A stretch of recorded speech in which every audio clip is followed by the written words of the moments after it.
in this new age, everything is like pill, pill, pill. It started off with me. It started off one prescription, then next thing you know, another one, another one, another one, another one. And before you know it, I got a whole bunch of pills and I'm not feeling better. SAPIEN. SAPIEN within. What is the SAPIEN lifestyle? Mind, body, and spirits. Hey, Dr. Gary Schliffer in the house, fired up from a long day of work. What's up? Hey there, Brian Sanders. Boy, am I fired up. I am excited. I'm excited to introduce this next podcast to all our listeners. That's what I'm excited about because we've got a really special guest. Rory Douglas is going to be joining us today on the podcast. Rory is an amazing guy. He is a best-selling author. He's got some amazing books. You guys should check it out. He's a financial advisor and sort of I guess what he calls himself is like a high-level life coach. But this motivational speaker. Motivational speaker, yeah. He is really an inspirational guy. He is actually one of my patients. We met. He came to my clinic a few years ago. I got him on board with the SAPIEN diet and lifestyle. He's just a really, really inspirational guy that really connected with my messaging, with Brian's kind of approach to nutrition. He's worked with us on the Food Lies documentary. He's got an awesome podcast called Hala at a Scala. He talks about financial well-being and just being the best you can be every day. I talk to Rory all the time. He's a guy that is really kind of a light in my world. And I think that people will learn a lot. He's got a really unique, interesting perspective. He worked in the music industry for many, many decades. He was the manager of a whole variety of R&B artists, and he's got a really exciting story. I think on our podcast, we spent most of the time talking about nutrition, lifestyle, and just how to be your best self. And I think he had a great story of transformation himself. What was his? He talked about it. He told about his A1C or like how he became non-diabetic, basically. Yeah, I mean, I don't want to step on the story, but absolutely. Rory came to me. He had a traditional Western medicine doctor. His A1C was high in the 7s. He was on all sorts of medications. I completely overhauled his whole medical care. We got him off medications that were not doing him any good. And I put him on the SAPIEN diet program. We worked. It really didn't even take a long time. We worked together for about 6 months. He's a really bright guy. He understood what we were talking about right away. And at this time, like today, he is not diabetic. He is not diabetic. He is on no diabetes medicines. And his A1C is 5.6 or something like that. Really a great, great story. I think it should be an inspiration because Rory struggled with metabolic disease for many, many years until we got connected. And he was able to change his lifestyle. He was able to make a few key simple changes that changed his entire life. And he's just a really great guy. And I think that everyone's going to really love hearing a different perspective. He's not a nutrition guy. He's not a scientist.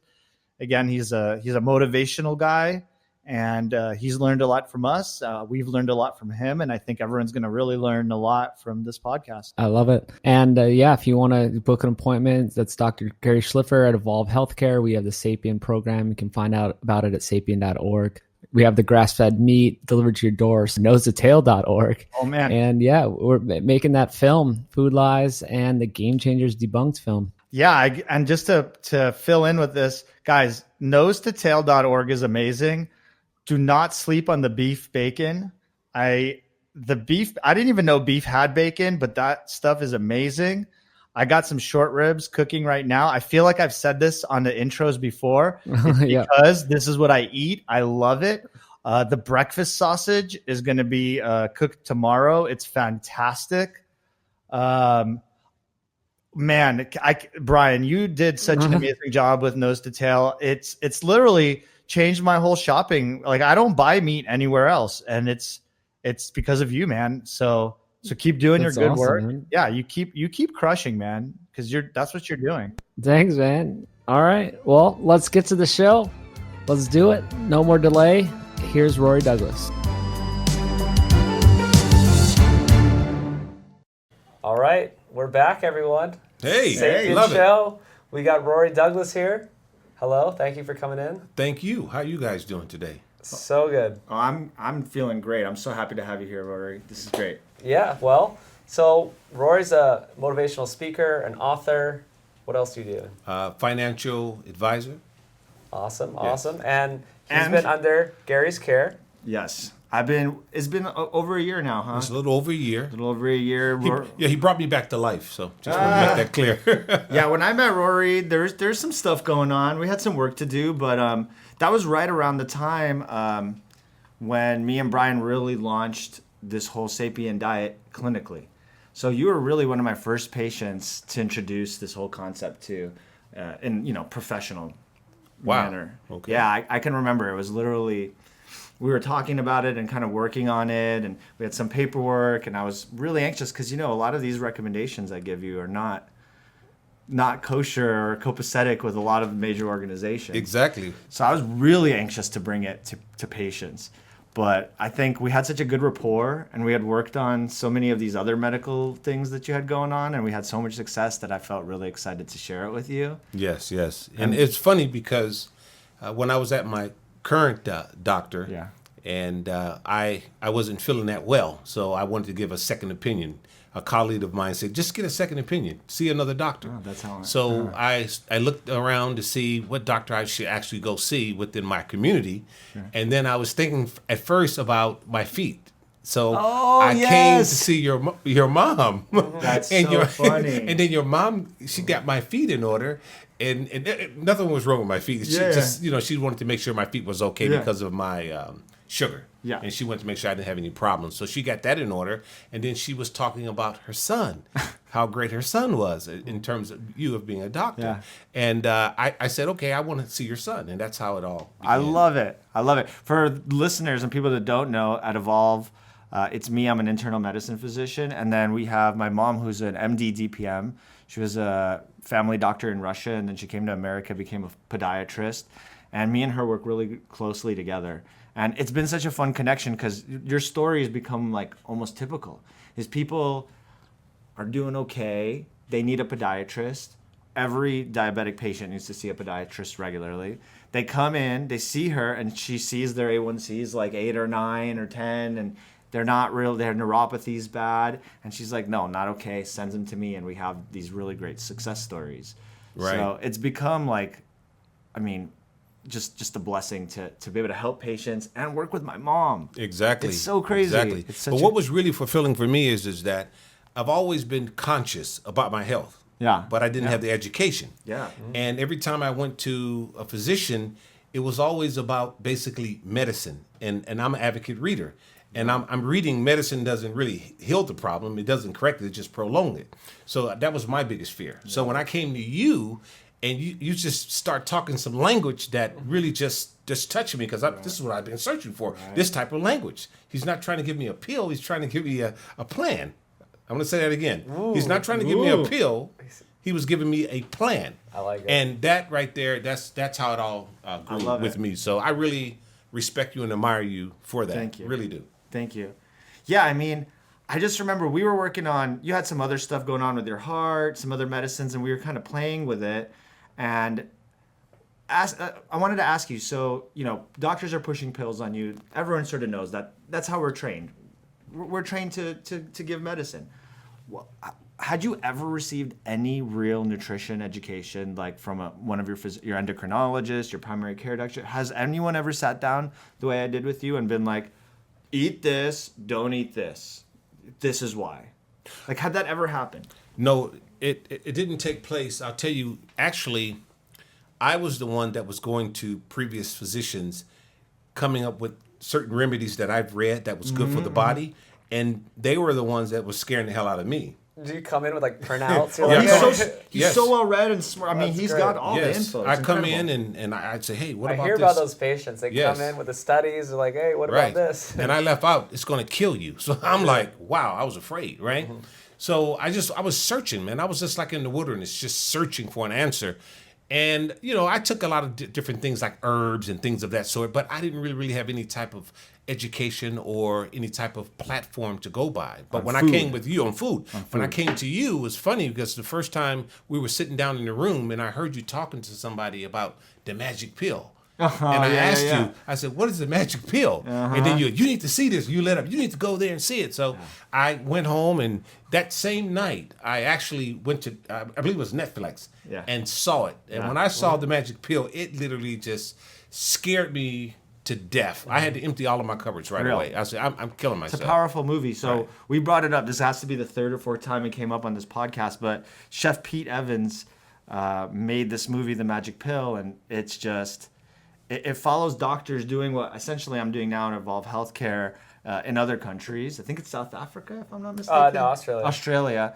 And they're reversing diabetes. And look, even when I saw the movie first time, to hear doctors use the word reverse diabetes. Wow. Right? That was crazy powerful for me because I would read the Verta Health study. I would have these conversations with Brian. I'd have these conversations with other nutrition people, food scientists, but I never heard a physician, an MD or a DO, say we're reversing diabetes. Like legit. It's taught that it's a progressive disease that's not That's how I was trained. curable. Oh my God. Right. I was trained that's it. You're just going to palliate basically. You're going to give drugs, try to control them, but no diet, low carb doesn't work, et cetera, et cetera. I mean, the misinformation that was provided to me about diabetes is sad. Yes. Yes. Alarming. Sad at worst, alarming at least. But Right.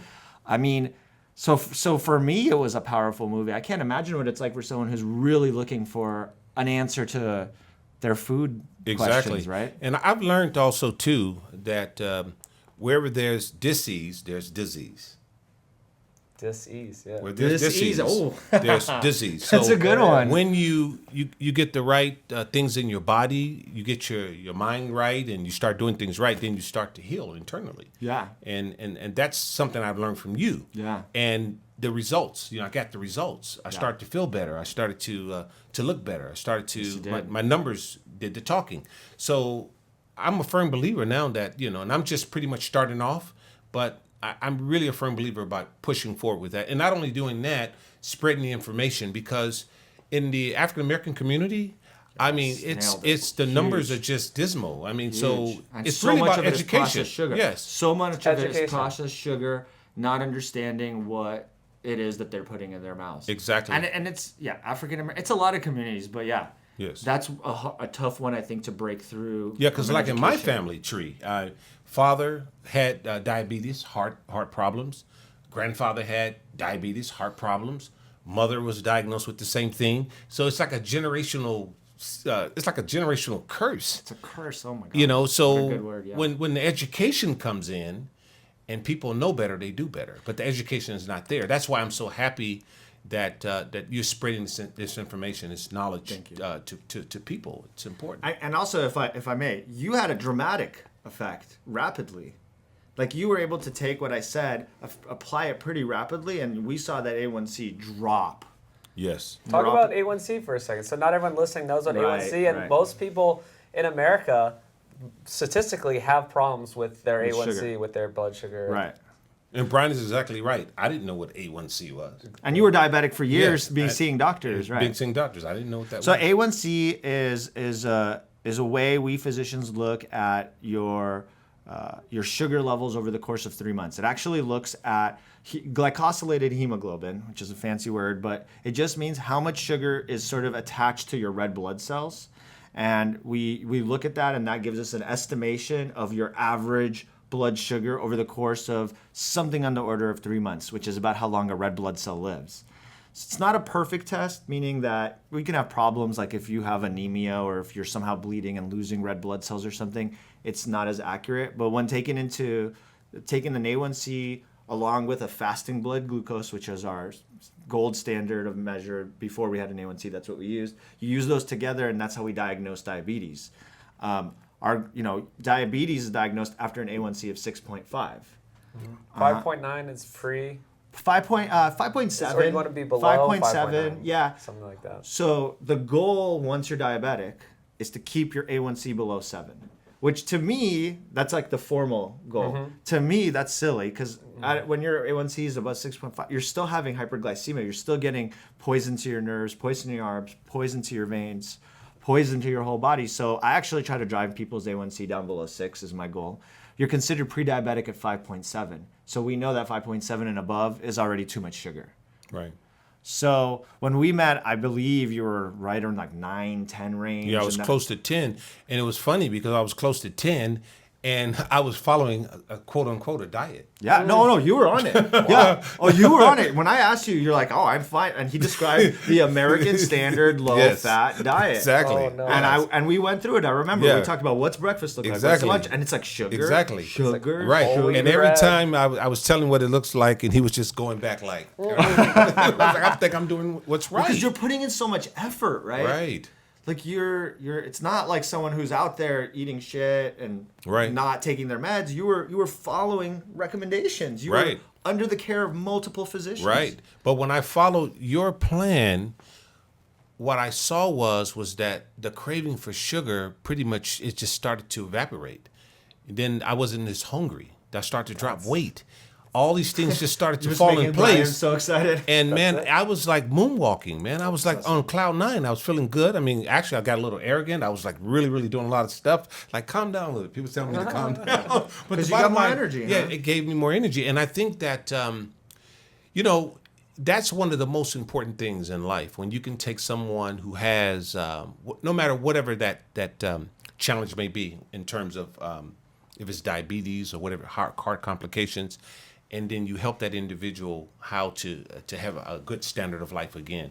That's what it's all about, and that's what I thought doctors was about. I'm being honest with you. Years ago. I mean, I'm a baby boomer. Which I'm over Really? 50. Yes, Oh, yes, I'm a I baby forgot. boomer. I forgot. And You look great. Right, thank you. It's just a reflection of yourself. Brian looks good too, also too. It's funny because when I was a kid, my psychology of a doctor was someone coming to my grandmother's house with a bag, with a case, a black case Wow. with some things in there. The handle. Yeah, on with a it. handle, and came in and checked and left, and then before you know it, everyone's feeling better. Right. That was my interpretation. But in this new age, everything is like pill. It started off with me. It started off one prescription, then next thing you know, another one, and before you know it, I got a whole bunch of pills, and I'm not feeling better. And the thing is, I'm just stepping away from the diabetes, is you were on a bunch of pills and they weren't even the right pills. Like when the very first time I looked at your medicine list, I was like, wait, what the heck is going on, right? Like you're a young, healthy guy. In my eyes, when I see a 50-year-old guy who's vibrant and healthy and active and writing books, that's a young, healthy guy. You can have some heart problems, some whatever problems. We manage them. That's what I'm here to do. Right. But when I looked at all those medicines, I saw medicines that were causing side effects and causing a lifestyle quality decrease. Right. Remember the Right. blood thinner? Right. That was like such an obvious one to me. I'm like, why? How can no one think about this man's quality of life? This is a thriving, vibrant human. You have to support that. That is like my job as a doctor. It's not just treating disease. It's making Right. people's lives better. Have you guys heard of the guy? His name was John Singleton. He was a director. He just recently passed. Yeah, of course. This Didn't is- he did Boys in the Hood and Yes, these different movies. And he's an individual who pretty much had a stroke. I mean, and it could have been the same thing. He probably thought he was doing the right thing. And lack of education. yes, I don't know. I'm sometimes very shocked by what I see out there when people come to me from other doctors, because it's not that they're doing wrong. It's that you cannot just follow recommendations. You have to look at an individual and Right. it has to be custom. We always talk about, Gary, Dr. Schliffer makes custom treatments because, that's like a marketing thing. But that should be the baseline medical care for every human. is Right. You cannot template, rubric, plug and play patients. That's what is one major thing that I have with our healthcare system, is this idea that we're going to create an algorithm, Right. and doctor's going to memorize the algorithm, and we're just going to, Rory goes here, and then he goes here, and then he Right. goes here, and we're going to do that. It's like, no. right. No, there's no one like Rory. You have to come up with a custom plan. Yes. It's funny that you said that. This is what I don't understand. People don't really question all of the side effects. Yes. And it's because Yes. it's a lack of education. They don't question the side effects. So when the education is out there for people, then they have a chance and a choice. But then when the education comes, and then when you do go talk to a doctor, and then the doctor discourages you about the education, then what do? You start listening to our podcast and learn something. I don't know. Like, So I think the educational part is the good part. Yeah. Is that you're putting it out there. Yeah. But I think that it's so much miseducation out there. Yes. It's so much propaganda that in order to really, really be able to break through those layers, you have to take a radical approach to do what you're doing. To have something like this, to start making the information available for everybody. So I think it's very, very important. And I also would say this also too. It's just like the scripture says. The scripture says, "Study to make your own self approved."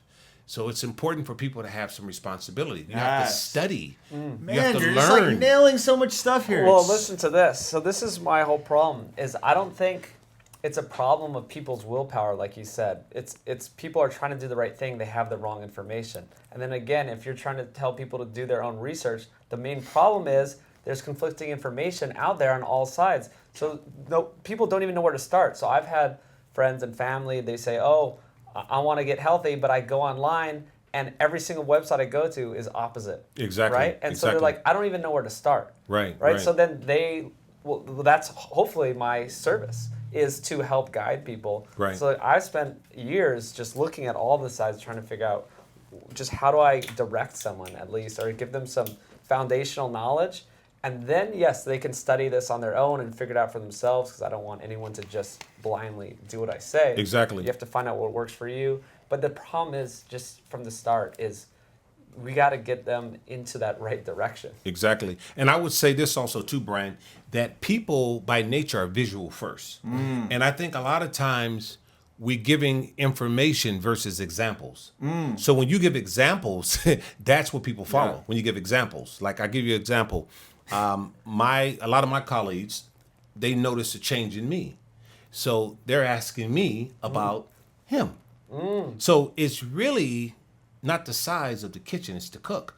So it's important that you take patients, help them, and those patients will go out there and tell their family, their friends, their success. And I think that's the way it has to turn around versus trying to just come with information, telling people things. Because there's so much misconceptions out there. But the facts are the facts. And people don't like to just be told things. Right. If they want to see it and then they're curious, it's a great technique, and probably in sales or in a lot of parts of life is you can kind of act like it's someone else's idea. Exactly. Right. So we're kind of trying to do that with one of our friends back in Hawaii, where instead of telling all other friends, "Hey, like you got married and you've gained like 50 pounds," yeah.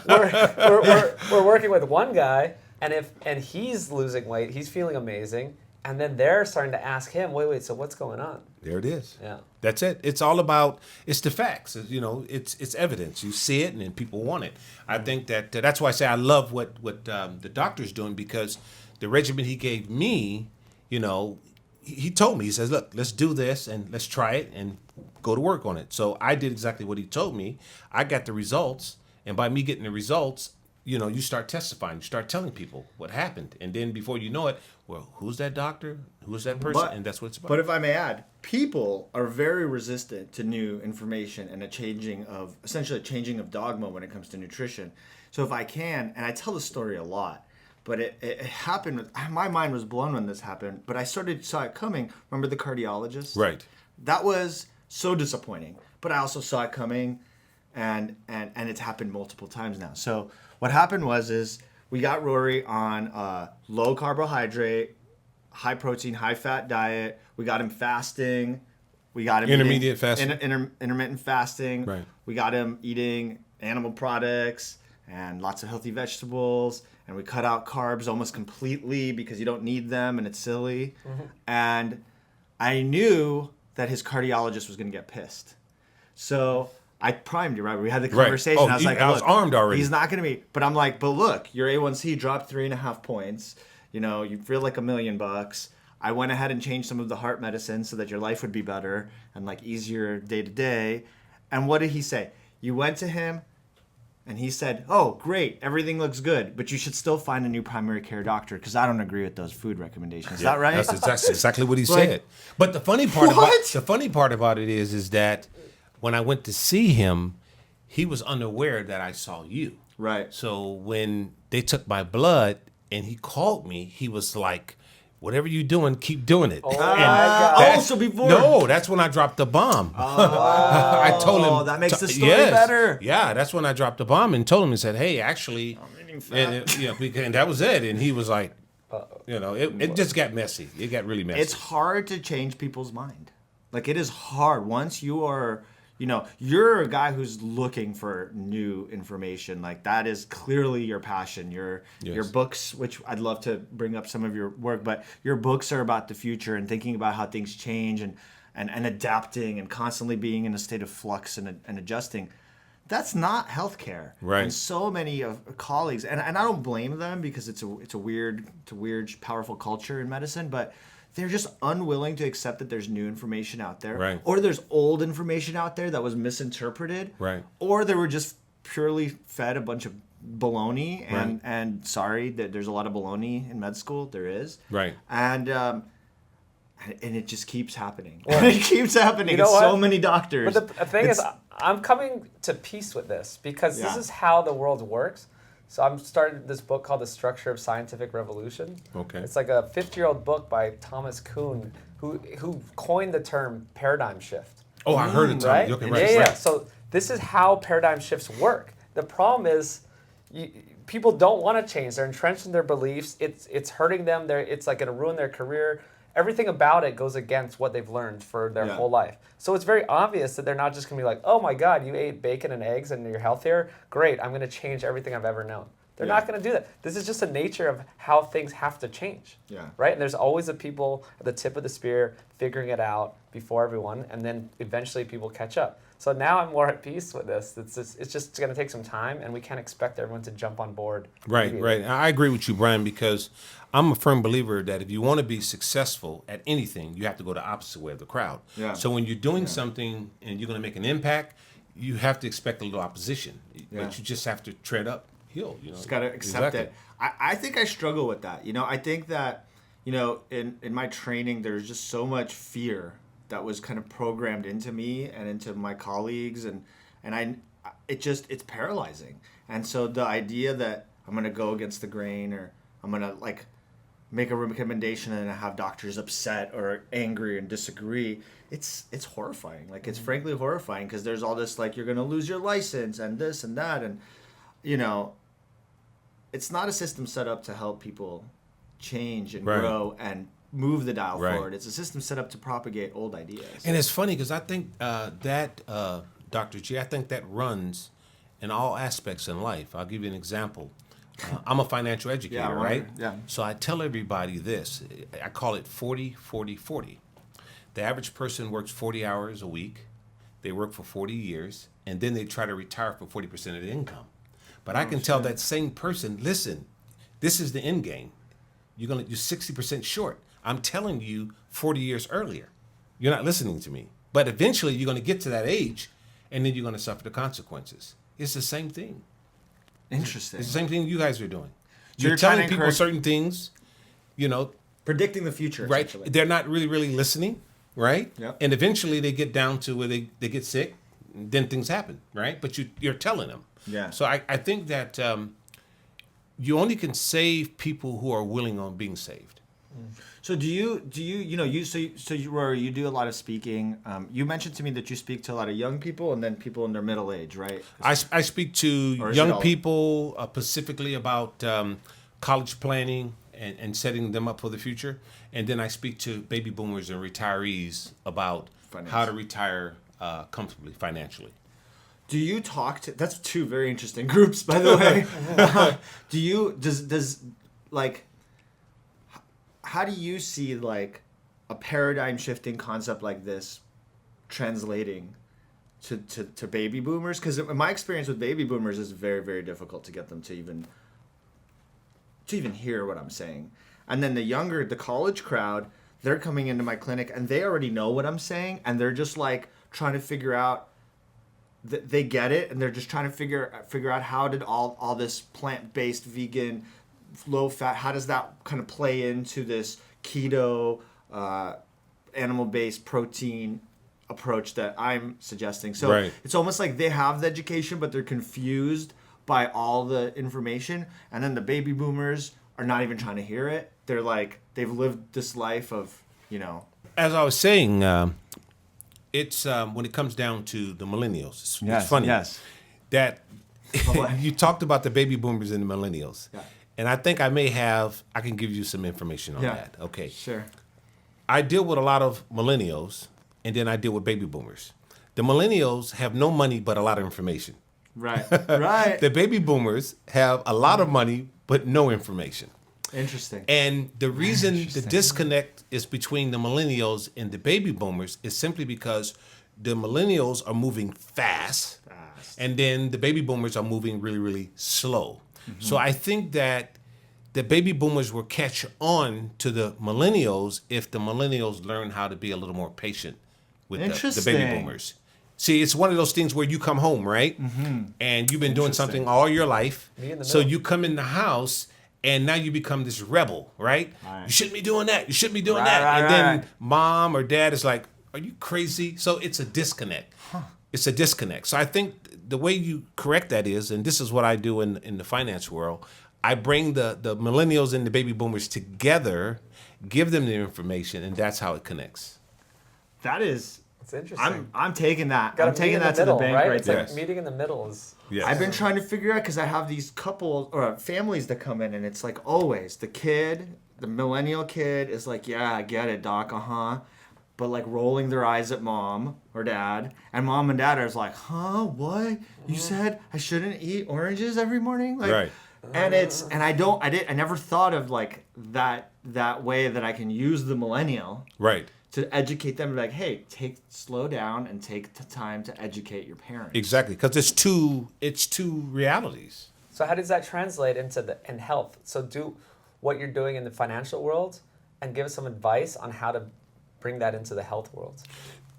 The way I do it in the financial world, like I said, the average American is 1 to 2 paychecks away from being homeless. 1 out of 3 in debt. Yeah. The average millennial has 0 savings. Mm-hmm. Okay, but the millennials, they have a champagne taste with a beer budget. Mm-hmm. Okay, so here's the thing: what you do is you educate the millennials, right? Mm-hmm. And then the baby boomers, you educate them also too. But you bring them together to get the information at the same time, not separate times. You bring them together, right? So it's a happy medium because they go with the credibility source. If you're the doctor, millennials are listening to you, and the baby boomer is listening to you also too. And that's how you bridge that gap. But if you just basically make information available for millennials because they're on social networking, they see all this stuff all the time, they got all this information, and then they just take that information and they start beating up on the baby boomer. Yeah. You know, why are you doing this? Why are you doing that? And it becomes one of those type of things where they're reprimanding them. So you have to bring them together for a happy medium. We got to figure out how to do this. We got to yeah, figure out like a bringing them in at the same time. food-wise sapien version of this. It probably would be incredible to have a show where you had a baby boomer and a millennial together. Yeah, and kind of see the different perspectives. You'll see the different perspectives. And see how they're processing all this information. Right. Wow. I wanted to ask you, not to change subjects, but to change subjects. So we were talking about your finance. So you wrote a book. Remind us the name of your book for financial health. My first book was called The Power to Get Wealth. Yes. No money required. It had nothing to do with money. It was talking about inner wealth, spiritual wealth. Mm-hmm. Most people don't even know that wealth has very little to do with money. You know, it's a big difference between dollars and also to wealth transformation. I believe that. I believe it too, because I try to teach people that it's about healing yourself inside, right? And we do that with food, but we also do that to heal our spirit. So I'm always talking about exercise, spend time in the sun, do something for yourself for stress, right? Like spend time with your kid, go for a walk with your dog, like every day do something for yourself. Is that sort of what you're talking about? Building that spiritual sense of self, or? Well, when I talk about spiritual wealth, it comes from the neck up. It comes from the neck up because you could be in the gym, you could be healthy physically, But if you're not healthy spiritually, then you're really not healthy physically, to tell you the truth. Right. So everything starts up here.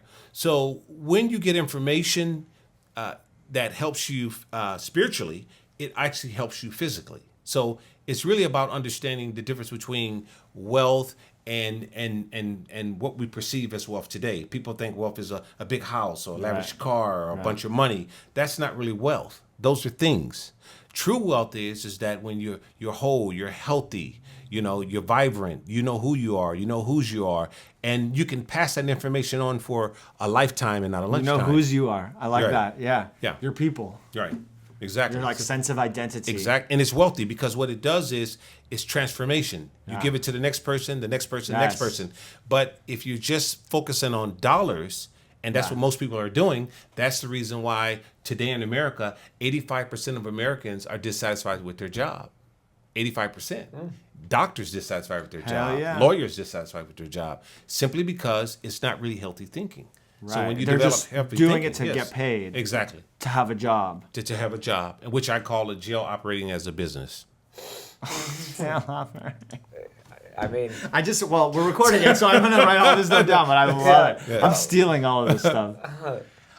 Amazing. So that's so in line with what we're trying to do because, our first step is this food nutrition, but we definitely want to help talk about psychiatric care, mental health, Right. the appropriate use and misuse of psychotropic drugs and how we can maybe use them better. Right. I have some interest in that.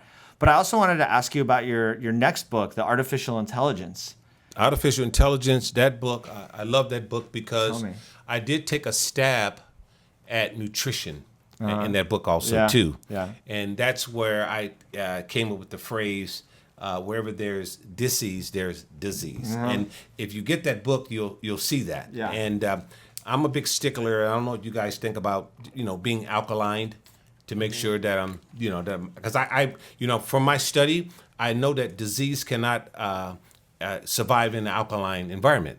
So I wanted to make sure that my body was clean, my mind was healthy. So in that book, I have a chapter that deals with diet. I call it diet. You die. In America, when you go on a diet, you die. You literally die. That's what I call diet. Got it. So that's one of the chapters in my book, Artificial Intelligence. So it deals with the same thing that we're talking about. It deals with the millennials, the baby boomers. It deals with a spiritual wealth. It deals with a whole array of things in one book. And sort of where the future is going Yes. with all this. And then it also breaks down the financial aspect of the future because Really? now you go into the store, you see machines. Yes. You go into the airport, you see machines. Yes. And in the next 10 years in America, almost 7 million jobs will be displaced due to artificial intelligence.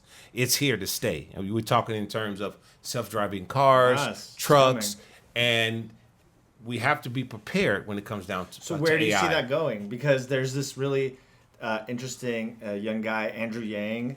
You know about Yes, this guy? yes. Yeah, Running who's- for president? Yeah, running Yes. for president. Right. He's talking about, I don't want to butcher his term, but it's like minimal income, universal basic universal income? basic income. Thank Right. you.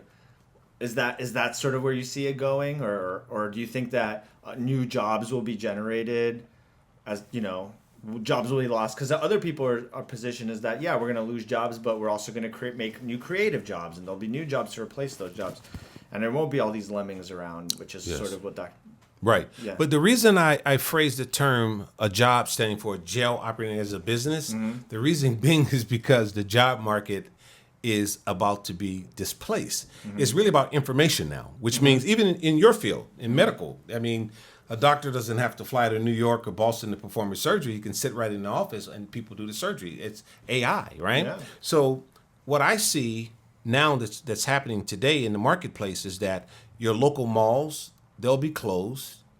Won't be any malls. Amazon, thanks to Amazon, Yeah, right? I see it happening. Right. Yeah. So we're really in the information age. So it's not really about working hard. It's about working smart. So people who are smart, people who have entrepreneurial aspects, even if you're a doctor, entrepreneur doctor. Yeah. If you're a lawyer, entrepreneur lawyer, because that's what it's all about. And I think that's where we're heading at But today. is there enough room for everyone, or is a percentage of our population going to be those people that need to be taken care of?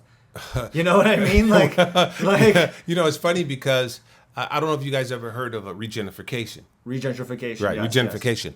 It's taking place as we speak. It's really not. It's all about classism, and it's about the have and the have-nots, and that's where we are now. So you really have to be able to generate more wealth in order to be able to keep up in life. And most people don't even really know that. I'll give you an example. You ask the average American, and from a financial advisor side, what does the bank give us on average? You'd be surprised. The average person don't even know what the bank give us on average. It's like a return on the percentage on a checking account or savings account. The bank give us about minus 1%. Then you ask the same person, well, where's inflation right now? Yeah. What percentage is inflation? They couldn't tell you. Inflation is about 4.5%. So you have to have 5% or greater just to beat taxes and inflation. Now, how do you beat taxes and inflation? Not working more jobs. You beat taxes and inflation by receiving compounding interest. And that information is not given to people. So it's the same thing in your field. Everything is about information.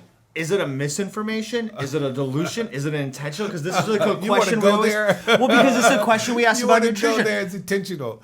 Is it? Because is there a conspiracy? Because this week comes up a lot. Is there a conspiracy? Is there the food companies conspiring against Americans to propagate a crappy food industry and a crappy food quality? Or is it just a perfect storm of... In my opinion, I think that when greed comes into the place, when greed get in the picture, when greed get into the picture, you could say conspiracy, but greed creates conspiracy over time. I'll give you an example. I know you're totally against the carbs, but I'm with you. We can still talk about carbs. I'm giving an example. I'm just giving an example. Okay, so you have some brown bread, right? Wheat bread, right? Okay, it has something in it, right? For the body, right? Sure. Okay, well, I'm going to take this wheat bread and I'm going to make white bread. I'm going to stretch it, okay? So I'm spending less dollars on the white bread and I'm making more money. You get my point? Yeah. So we got all this processed food. It's just stretching everything to make profit. And it's not like it's a conspiracy. Yeah. It's just people are just stretching to make profit. And that's what it's all about. It's giving pills instead of healing, stretching to make profit. And that's what it's all about. But the bottom line is that I think that if we keep taking this course, the outcome is catastrophic. I mean, right. It's that's what I'm hearing. It's going to crash and burn at some time. Like you're describing a pretty ominous future. Financially right? and health. Yeah. Because the parallel is just a crazy parallel, right? But I think it's not a coincidence that we all sit at the table. Yeah. This is not an accident. I think that when you are fortunate or blessed to be able to have the information, right, you have a responsibility to give the information to people. That's how we correct the problem. But it's too many people, in my opinion, they're sitting by the sideline. Because if you're not helping the problem, you're part of the problem. You just described the reason why we're here making this podcast, why we're this is our second year making Food Lies, why Brian quit his job, why I am standing up against all sorts of pressures to just try to teach people to like live a little bit better. Right. And I think the only mistake we make, including myself, I think that we don't take an aggressive approach. We don't take that approach.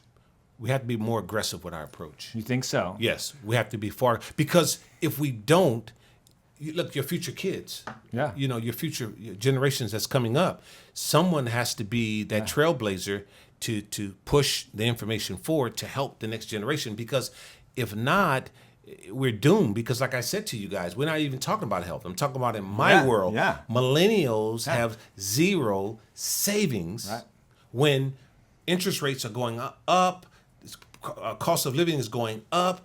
We just can't live in this illusion, this hallucinating stage, this imagination world that everything is going to be great in the future. No, people are running out of time, and people, not only are they running out of time, they're actually falling off the totem pole. That's why you see so many homeless people. Yeah, I went to Denver, and it was like every corner was filled of young homeless people, gutter like punks in Seattle and Portland, perfectly capable Yes, of working. I was in Seattle. It's crazy because they don't want to do a menial job that'll get them paid. They want to, I don't know, or is that, I don't know, maybe everyone just wants to be their own like creative guitar player or video game player, or like everyone wants to have a successful podcast. Yeah. I tell you this. when it comes down to like jobs for millennials, right? When you think about in our country, a school teacher can barely make a living, but a sports player makes millions. We talk education, but do we really want education? Yeah. So I think education really is the threat. That's what's being suppressed. The information, the education. That's the reason why the millennials are in the place that they're in. Yeah.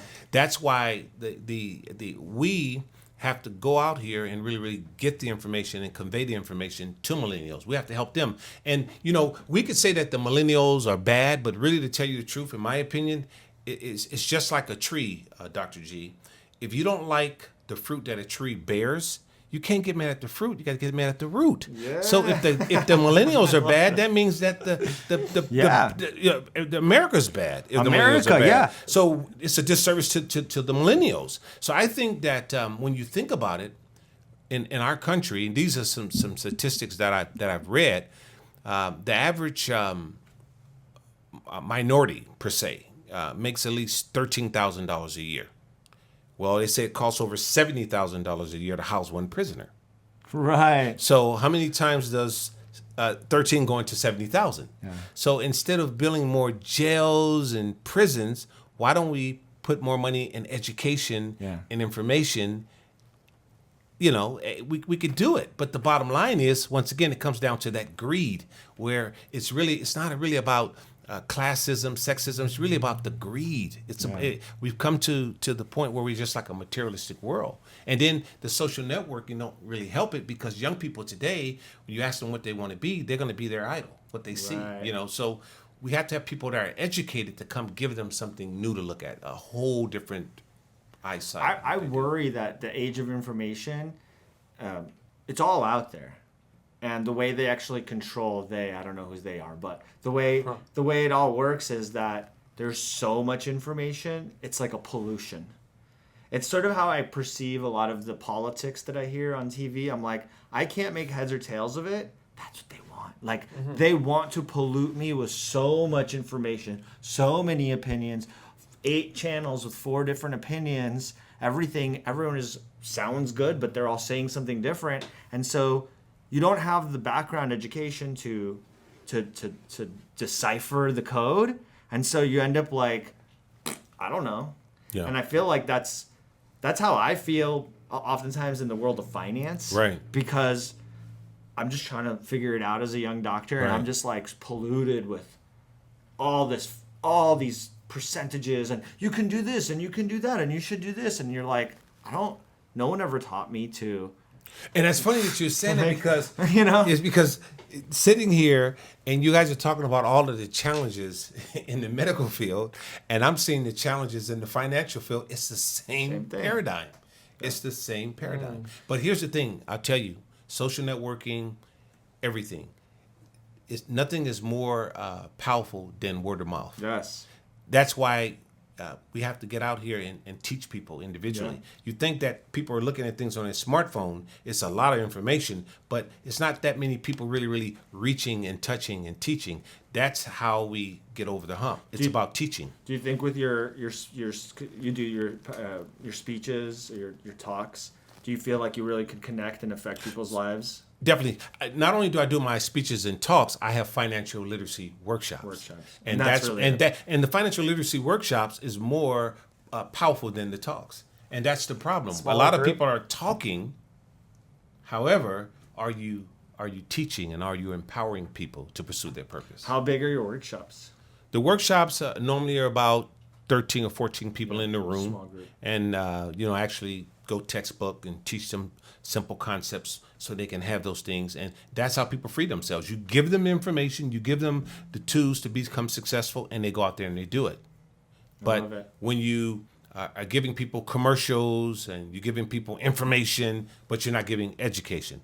And you give the education by sitting down with people, eye to eye, heart to heart, connecting with people. And that's what it's all about. Yeah. Should do that in the health world. I would love to see. I would love to see something like that. All I do is I spend. Well, and I was thinking about this. Not 1-to-1, but like 15-person intimate workshop. Wow. Hot. Yeah. I mean, let's do it. The way.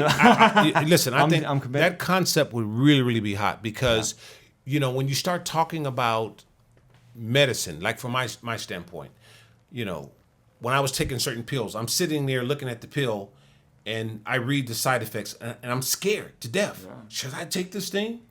Remember? Right? Yeah. But what if I would have sat down in a room with someone and they start to teach me about certain things? Yeah. So I think that is highly needed, Brian. You could have a workshop. You can have a physical education workshop. Does it have to be in person? Can it be telehealth, telemedicine? It should be in person. Should. It should be in person. And then you take it in person and you shoot that, and then you put that out. But it should be, you have to have that human interaction. Again, this have a is a way network for of- us to launch the Sapien diet to the non. And I would call it personally finance. I would call it a health education 101. Yeah. Right from the start. Yeah. Basics 101. Well, there's also, you could have different people do it nationwide. Yeah. Right. We connected with so many great doctors So at these many conferences, health and coaches. Right. So that means Yeah. you guys have a cause. So Yeah. since you have a cause, what's needed next then? A voice. No, a campaign. Oh yeah. Well, that's the. When you have a that's cause, the you have to have a campaign. Sapien movement. Right? Well, yeah, we're working on the It's technology so much side. stuff, right? It's Right. So much But stuff. the thing is, you start off with the basics. Yeah. Because you'll be surprised. People don't even have the basics. Nothing. Yeah. I'm inspired. I don't know how the listeners are, but I'm so fired up from our conversation. I just want to go down the street and This tell is everyone, great. hey, have you heard about what I'm doing? Well, hey, man, you got to do it. I mean, Gotta do you really something. can't hold Yeah. back. Yeah. Because I think that it's required right now because we're really living in some troubled times. Yeah. It's scary what I see with folks that are coming and they're trying so hard and they're just failing. Right. But having the courage like you and Brian have to do this, that's I mean, I commend you guys for having this courage because, you guys, are doing this and, I'm sure you can get some blowback. However, I'm a spiritual person and I think that fear and power don't mix. Fear and power doesn't mix. Don't mix. No, either you're gonna have power or you're gonna have fear. I love That's it. It doesn't mix. So if you're gonna have power, you got be to stay afraid. positive. You can't be afraid. And I love it. yeah, I'm that's so the bottom fired up by line. that Yeah. concept because I want to be powerful. I want to affect people. I want to spread the message, right? But I But you think I can't think be I afraid. think with all due respect, I think that if as long as we're saying I wanna, we're never going to. Mm-hmm. As long as we're saying maybe one day or hopefully, so we have to change those words to I'm going to, I'm doing, I'm going to make a change, I am. Those are powerful words. And I think that the fear suppressed those words to keep us from moving forward. Yeah. That's the bottom line. So we're doing it right now. Well, we're doing it. Yeah, this is powerful. We're doing it. But it's like this is like therapy for me because you can ask Brian. I come home and I'm calling But him. Brian, like, he's a scientist. I'm not crazy. Right, It's but I'm, therapy for me. This is therapy for me. well, I'm saying I come home, I'm talking about this stuff with patients, and I'm getting some blowback from physicians or people or patients, and they're like, "You're crazy," and I'm calling him, I'm like, "I'm not crazy, right?" So to hear you say that and to be encouraged to not be afraid, even though I was trained to be afraid, I need it. I don't know. I didn't think I would be having this feeling during the podcast, but I'm very I feel supported and sort Right. of, But every great person, if you search back in history, I believe that for trials and tribulations, they're necessary. Yeah. If you don't have any tests, you don't really have any victory. Yeah. So you have to have that test, right? That's what it's all about. I mean, if you go back in history, all great leaders had a great test. So what do? Do you give into the fear? Or do you give into what people say?